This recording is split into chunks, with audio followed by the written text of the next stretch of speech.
Ulam po natin ngayon ay tinataang gulay na may halong buto-buto ng manok. Ganito po yung ulam natin ngayon, guys. Namiss ko po kumain ng gulay na ginataan. Tikman po natin. Perfect na yung lasa.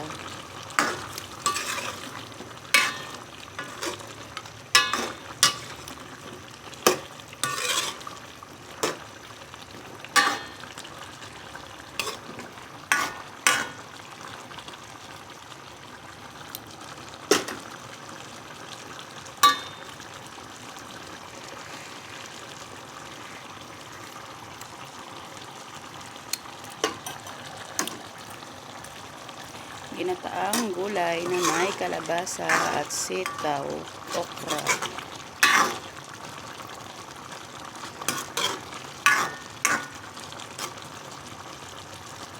For today video po, nagluto po ako ngayon ng ginataang gulay na may kalabasa at sitaw, okra, at ating sinahugan ng manok.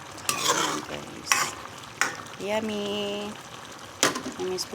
Namiss ko pong kumain ito.